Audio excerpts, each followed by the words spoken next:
Hello champions, स्वागत आहे तुमच्या माझ्या सीएसएसच्या सिरीज मध्ये. आपण याच एपिसोड मध्ये शिकणार आहोत की बॉर्डर रेडियस काय असते आणि एनिमेटेड बटन्स कसे बनतात. फायनली आपण आता ऍडव्हान्स टॉपिक शिकणार आहोत. फायनली आपण आता ऍडव्हान्स टॉपिक शिकणार आहोत. हे पहा, सीएसएस एक अशी लँग्वेज आहे जी लास्ट पर्यंत संपत नाही. याचा अर्थ असा नसतो की आपल्याला सगळ्याच गोष्टी शिकाव्या लागतात. आपण तोच पर्स्पेक्टिव्ह ठेवलेला आहे की जे आपल्याला डेली लाईफ मध्ये यूज साठी लागतं आणि जे आपल्याला प्रोजेक्ट बनवताना त्याची गरज राहील आपण तेच शिकतोय. जर आपण सहज सीएसएस शिकत गेलो तर आपल्याला आयुष्य कमी पडेल सीएसएस शिकायला. सीएसएस एवढी मोठी आहे पण ती सगळी शिकावी लागत नाही आणि ती कोणी शिकलेलंही नाही. जेवढी आपल्याला गरज असते आपण तेवढी सीएसएस शिकत असतो. चला तर विथआउट टाइम वेस्टिंग आपण स्टार्ट करू. आपला आईडी प्यारा सा जो है अपना विजुअल स्टूडियो कोड. अगर ये लड़के रहते तो मैं इससे शादी कर ले. आता इथं दोन फाईल तुम्हाला दिसत आहेत, एक index.html एक style.css. आता पहा, मी मागच्या व्हिडिओ मध्ये अगोदरपासून सगळं तुम्हाला सेटअप दाखवतो की कसं स्टार्ट करता येऊन फोल्डर ओपन करा, फाईल बनवा. आता तुम्हाला प्रॅक्टिस करून ते तर आलाच असेल आणि ते यायलाच पाहिजे. आलाच असेल नाही यायलाच पाहिजे कारण एकदम बेसिक आहे. इथं क्लिक करून पहा, तुम्हाला इथं माउस हॉवर केल्यावर दिसतंय न्यू फाईल, माउस हॉवर केल्यावर दिसतंय न्यू फोल्डर. दोन फाईल बनवा, एक index.html एक style.css. index.html मध्ये या, shift प्लस एक्सक्लेमेशन मार्क दाबा, बॉयलर प्लेट भेटली, हेड सेक्शन मध्ये टायटल टॅगच्या खाली या आणि ती सीएसएस फाईल लिंक करून द्या. सिंपल. इथं आल्यानंतर एक h1 घ्या. h1 घेतल्यानंतर याच्यामध्ये एक सिंपल टेक्स्ट प्रिंट करा, हॅलो. इथं सीएसएस मध्ये या, सीएसएस ची बॉयलर प्लेट लिहा. सीएसएस ची बॉयलर प्लेट लिहिल्यानंतर त्या h1 ला टार्गेट करा. h1 ला टार्गेट केल्यानंतर तो स्कोप ओपन करा आणि स्कोप ओपन केल्यानंतर लिहा कलर रेड. आणि एक वेळेस आपण चेक करून घेऊ आपली सीएसएस वर्क होते का.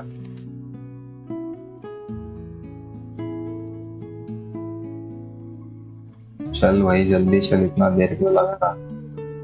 हे पहा, इथं टेक्स्टला रेड कलर आला म्हणजे आपली सीएसएस रन होते फायनल.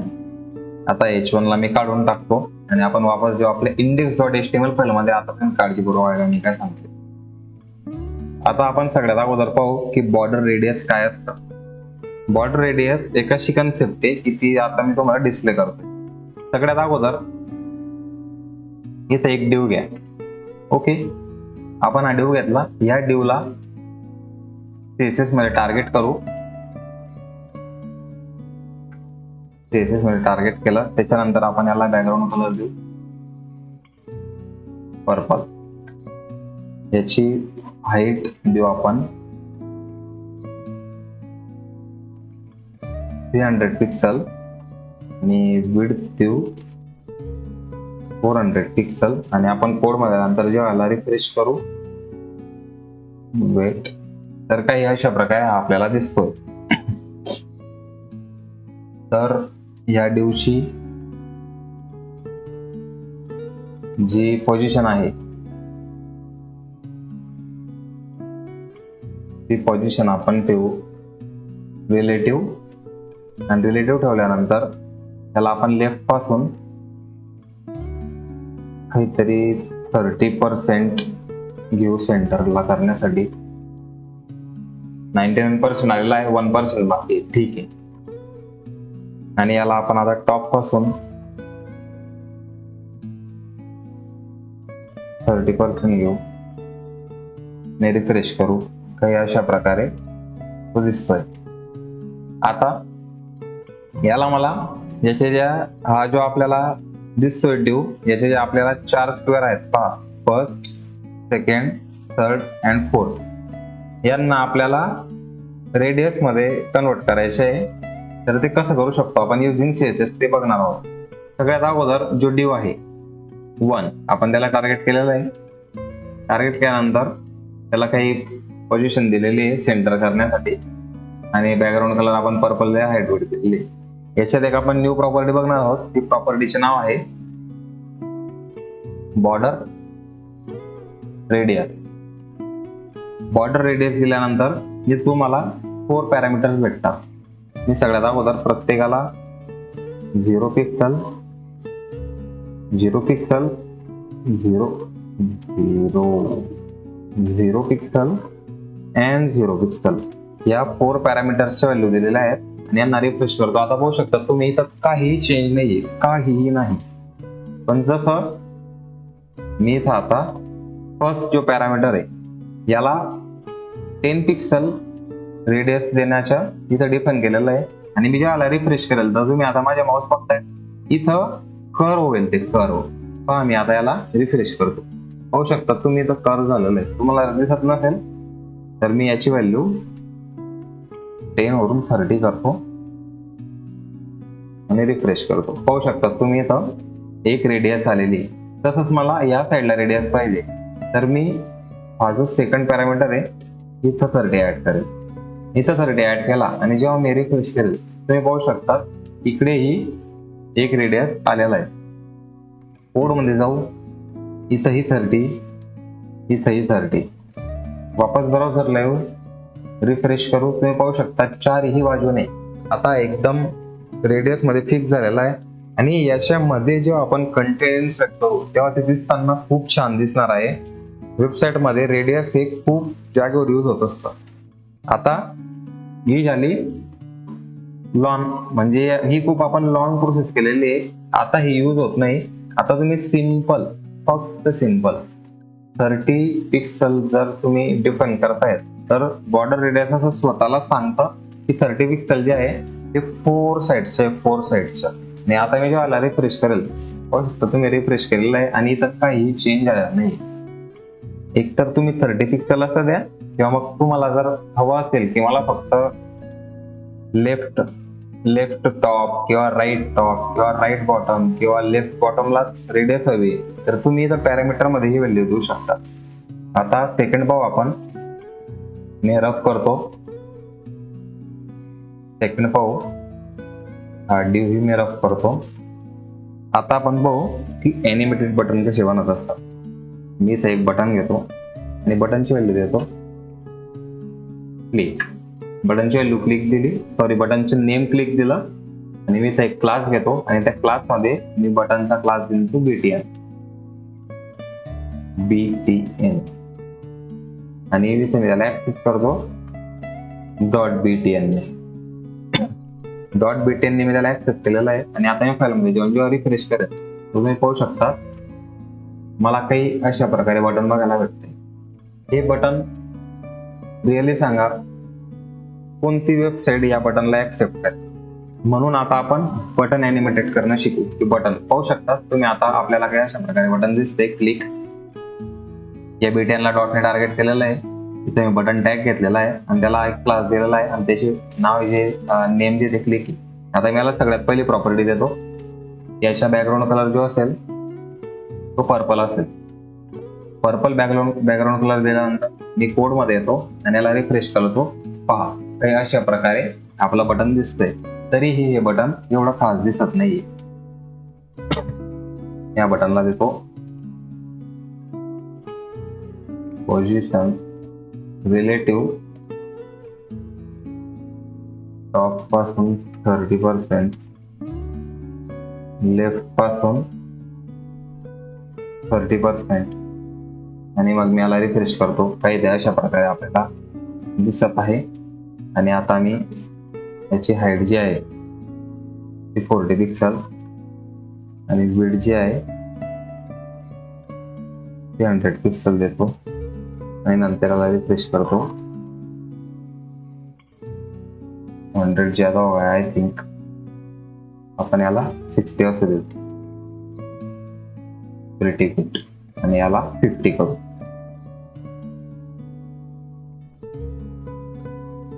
अशा प्रकारे ते बटन दिसतं आपल्याला. पहा आता मी याला क्लिक करतोय तरी मला एक युजर फ्रेंडली जो एक्सपिरियन्स आहे तो दिसत नाहीये. ही साईडला एक बॉर्डर पाहिजे किती छान दिसते.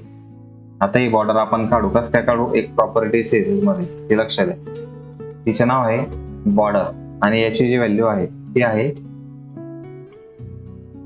नन. बॉर्डर नन दिल्याने ऑनली इथं पहा, इथं तुम्हाला ब्लॅक कलरची बॉर्डर दिसते आणि जेव्हा मी या कोडला रिफ्रेश करेल, या पेजला रिफ्रेश करेल, ते पाहू शकता आता याची बॉर्डर गेलेली आहे. पण इथं आता मी याच्यावर क्लिक करतोय पण मला काहीही समजत नाही हा बटन आहे का डिव आहे. मग आता हे समजण्यासाठी हा बटन आहे का ड्यू आहे, हा एरो पहा, हा एरो मी इथे घेतोय तर सेम आहे, मी रिफ्रेश करतोय तरी सेम आहे, सगळ्या ठिकाणी एरो सेम आहे. पण हा एरो मला चेंज करायचा आहे, मला युजरला असं दाखवायचे की बटन आहे. त्याच्यासाठी CSS मध्ये एक प्रॉपर्टी आहे, त्या प्रॉपर्टीचे नाव आहे कर्सर पॉइंटर. प्रॉपर्टी लक्षपूर्वक पहा, प्रॉपर्टीचे नाव आहे cursor colon pointer semicolon. Cursor pointer दिल्यानंतर पेज मध्ये या आणि रिफ्रेश करा. रिफ्रेश केल्यानंतर आता पहा हा एरो तुम्हाला दिसतोय, हा एरो कसा आहे, आणि जेव्हा मी या बटनवर एंटर करेल, हॉवर करेल, तेव्हा पहा हा एरो याच्यामध्ये चेंज झालेला आहे. त्याच्यामुळे समजू शकतं युजरला की हे बटन आहे. आता हे क्लिक झालं तरी पण एवढं खास दिसत नाही. चला आपण जी प्रॉपर्टी 10 मिनिटं अगोदर शिकलो तीच यूज करू. बॉर्डर रेडियस 10 पिक्सल आणि जेव्हा याला रिफ्रेश करू तुम्ही पाहू शकता ते एक कॅप्सूल बनलेले आता. ही capsule border radius 10 pixel. 10 I think जास्त 8 यूज करू. ठीक आहे. जय काही अशा प्रकारे बटन दिसतात, पण तरीही आपल्याला युजर फ्रेंडली ऍक्सेस भेटत नाहीये. याच्यामध्ये आता एक सिलेक्टर यूज करू आपण. ते सिलेक्टर कसं यूज करता ते पहा. क्लासचा टार्गेट करा .btn. पहा इथं आपण btn जे बटन आहे त्याची आपण एवढी CSS लिहिलेली आहे, आणि इथं आता त्या बटनला टार्गेट करा आणि इथं द्या कोलन, सेमी कोलन नाही, कोलन द्या, colon double dot up and down. Colon द्यानंतर इथं एक सिलेक्टर लिहा ज्याचे नाव आहे होवर .btn कोलन होवर, आणि याचा स्कोप ओपन करा. याचा स्कोप ओपन केल्यानंतर याच्या बॅकग्राऊंड कलर मी देतो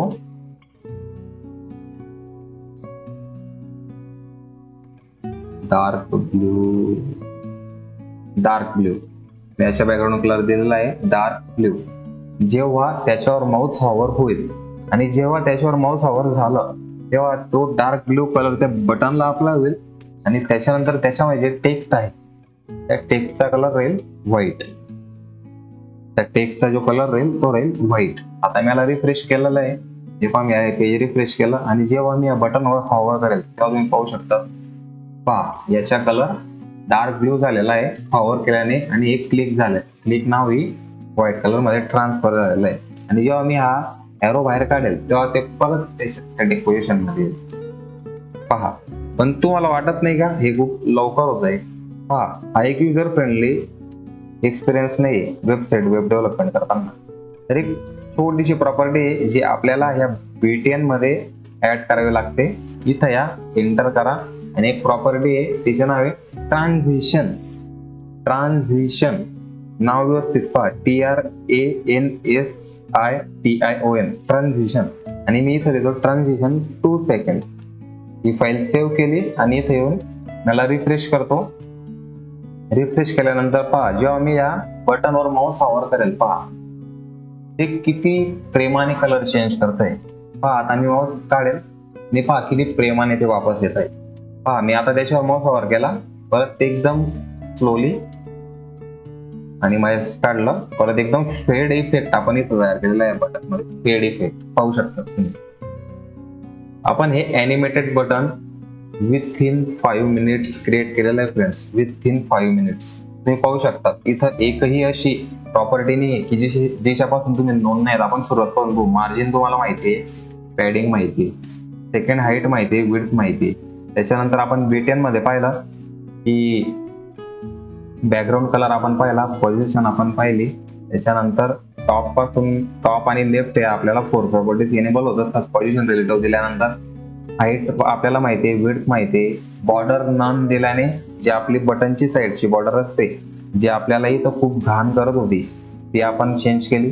त्याच्यानंतर कर्सर पॉइंटर तुम्ही पाहू शकता जेव्हा मी याच्यावर माऊस हॉवर करतोय तर हे हँड मध्ये बदलतोय तो कर्सर, आणि साईडला गेल्यावर परत आपला एरो कर्सर होतोय. त्याच्यानंतर आपण पाहिलं बॉर्डर रेडियस मुळे हे जे आपल्याला कॅप्सूल बनलेली आहे ती बॉर्डर रेडियस मुळे बनलेली फ्रेंड्स.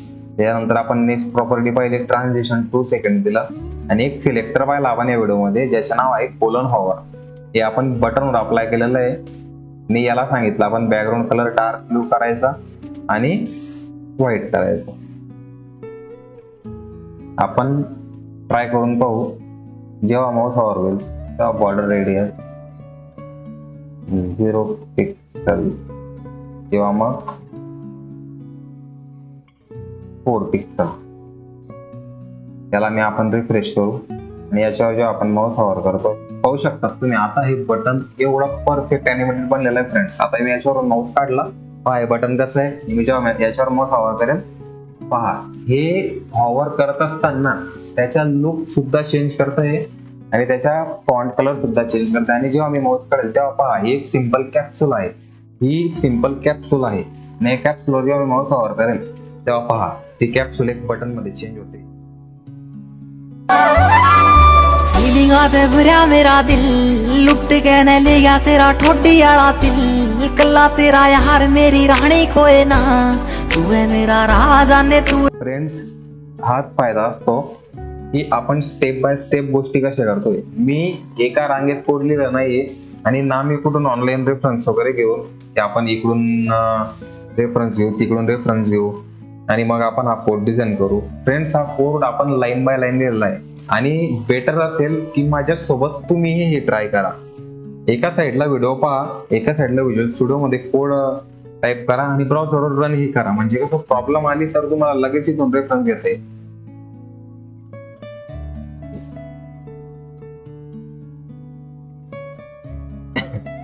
तर फ्रेंड्स याच्या व्हिडिओमध्ये आपण एवढंच पाहू. याच्यानंतर आपण नेक्स्ट व्हिडिओमध्ये पाहू की CSS च्या अजून ऍडव्हान्स टॉपिक्स कसे आपल्याला कव्हर करता येतील. कारण आपल्याला लवकरच CSS संपून जावा स्क्रिप्टला स्टार्ट करायचे फ्रेंड्स. आणि आपली जावा स्क्रिप्ट जशी संपली की तशी आपण बॅकएंडची सिरीज स्टार्ट करू. बॅकएंडच्या सिरीज मध्ये आपण बनवणार आहोत मल्टिपल प्रोजेक्ट जे फुल स्टॅक असतील. हेच फ्रेंड्स आपण फुल स्टॅक प्रोजेक्ट बनवू जसं की प्रिंटरेस्ट, इंस्टाग्राम, त्याच्यानंतर सोशल मीडिया ऍप्स बनवू. जर तुमच्या सोबत राहिला, तुमच्या जर मला साथ राहिला की व्ह्यूज वगैरे छान येत आहेत, कमेंट करा, व्हिडिओ शेअर करा. तसं आपण अजून आपलं जे चॅनल आहे त्याच्यावर प्रत्येक प्लेलिस्ट ऍड करत असतो. ठीक आहे फ्रेंड्स, तर आजच्या व्हिडिओमध्ये एवढंच. तुम्ही याची खूप प्रॅक्टिस करा, भरपूर प्रॅक्टिस करा आणि आपण लवकरच सीरीज मध्ये आता प्रोजेक्ट पण स्टार्ट करणार आहोत.